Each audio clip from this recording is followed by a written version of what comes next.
Dear friends, before beginning my talk, allow me to extend my warm greetings to you all.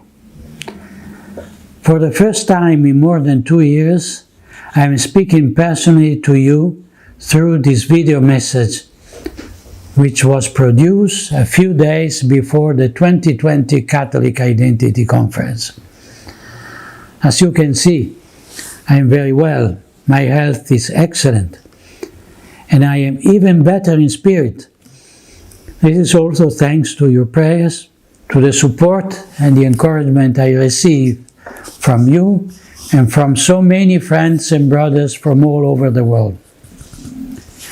Together we are all united in prayer and in the holy battle which we are called to fight, each on his own respective front, all gather under the mantle of the Most Holy Virgin, the Queen of the Victories, and under the protection of St. Michael the Archangel.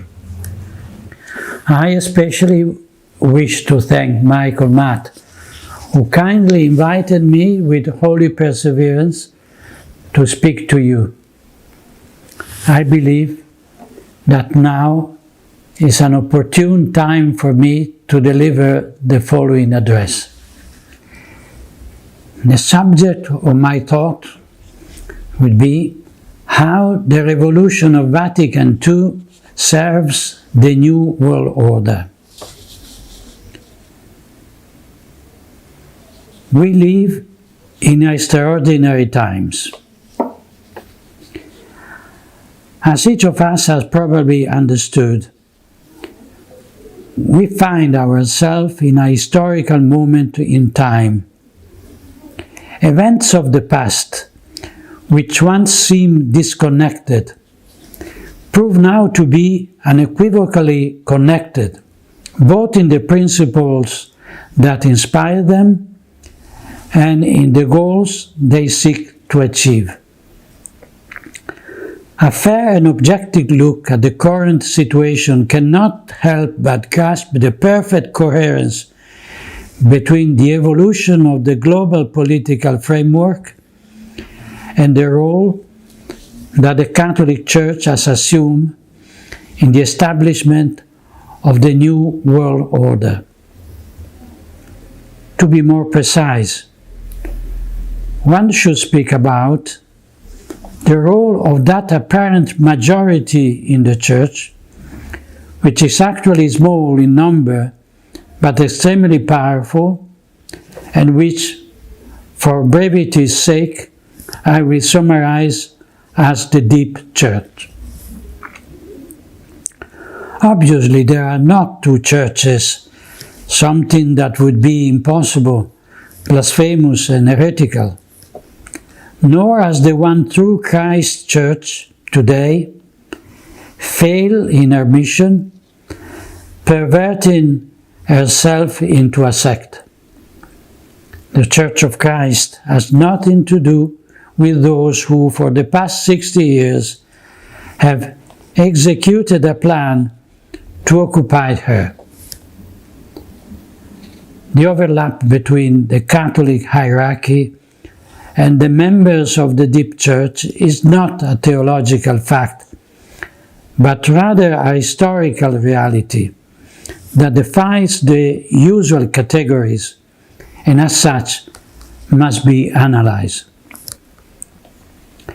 We know that the New World Order project consists in the establishment of tyranny by Freemasonry, a project that dates back to the French Revolution, the Age of Enlightenment, the end of the Catholic monarchies, and the declaration of war on the Church.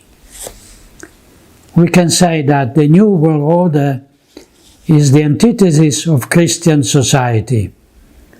It would be the realization of the diabolic Civitas Diaboli, the city of the devil, opposed to the Civitas Dei, the city of God, in the eternal struggle between the light and darkness, good and evil, God and Satan.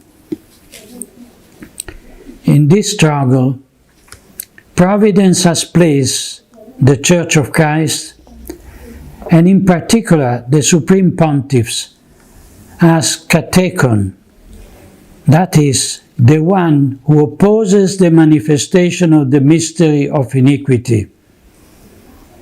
Second letter to Thessalonians.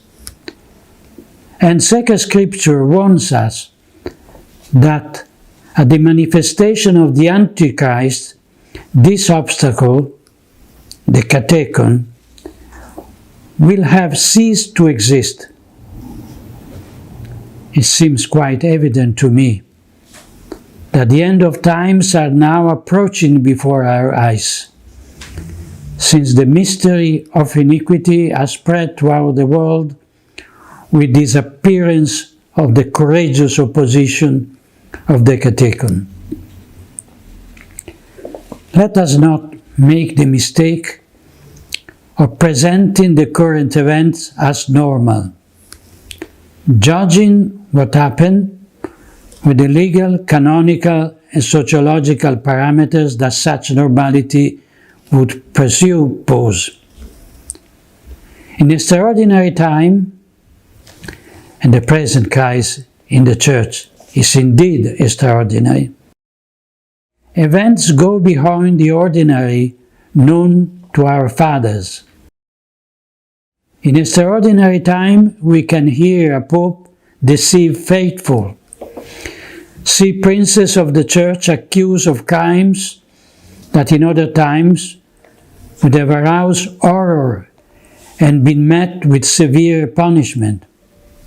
Witness in our churches liturgical rites that seem to have been invented by Cranmer's perverse mind. See prelates process the unclean idol of the Pachamama into St. Peter Basilica. And here, the Vicar of Christ apologized to the worshippers of that simulacrum. If a Catholic dares to throw it into the Tiber.